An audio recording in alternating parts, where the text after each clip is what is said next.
रहा था, इसमें जो डिफेंस लॉयर है वो भी सरकारी है। क्यों? वैसे नहीं सरकारी होगा, अगर कोई रिच पर्सन होगा या कोई इतना ऐसा पर्सन होगा जो अफोर्ड कर सकता है लॉयर को, क्योंकि शांति मतलब अफोर्ड ही नहीं कर सकती है। तो इसलिए आर्टिकल 22 जो है हमारे कॉन्स्टिट्यूशन का, वो हमें हक देता है कि हर किसी को न्याय मिलना चाहिए।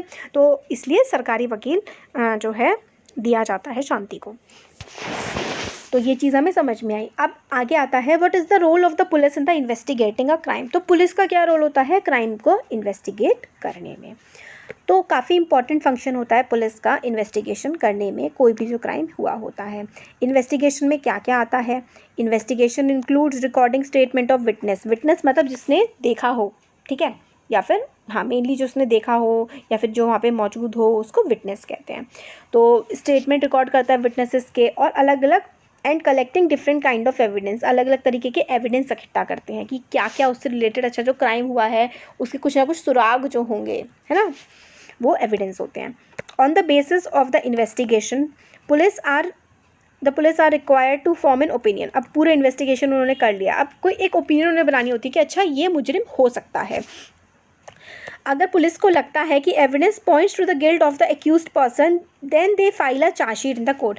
जब पुलिस को लगता है कि अच्छा ये सारे के सारे एविडेंस हैं और ये जो एक्यूज्ड पर्सन है, एक्यूज्ड पर्सन मतलब जिसके खिलाफ केस किया गया होता है, अच्छा ठीक है सारे एविडेंस उसके खिलाफ हैं, तो अब जो है पुलिस चार्जशीट फाइल कर देती है कोर्ट में। As stated at the beginning of the chapter, जैसे कि स्टार्टिंग में ही हमें चैप्टर के बताया गया है, ये पुलिस का काम नहीं होता है कि पर्सन को ये ठहराना कि पर्सन ने कुछ गिल्टी मतलब कुछ गलत किया है या फिर इनोसेंट है, उसने गलत नहीं किया है।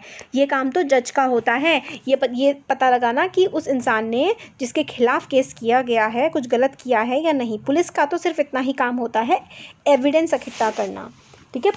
पुलिस का काम मतलब सिर्फ और सिर्फ उसके खिलाफ सबूत इकट्ठा करना होता है, बाकी सारा काम कि कोई कौन सही है कौन गलत है ये काम देखना जज का होता है।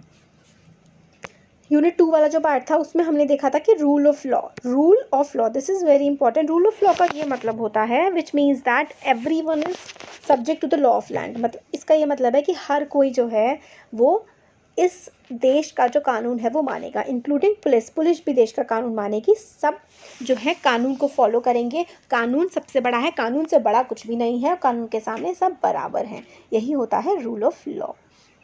तो पुलिस की जो इन्वेस्टिगेशन होती है उसको हमेशा लॉ के अकॉर्डिंग ही कंडक्ट करना चाहिए, और सारी की सारी रिस्पेक्ट दी जानी चाहिए ह्यूमन राइट्स को। मतलब मानवाधिकार जो होते हैं, एक इंसान के भी तो राइट्स होते हैं ना, उसको भी पूरी इंपॉर्टेंस दी जानी चाहिए।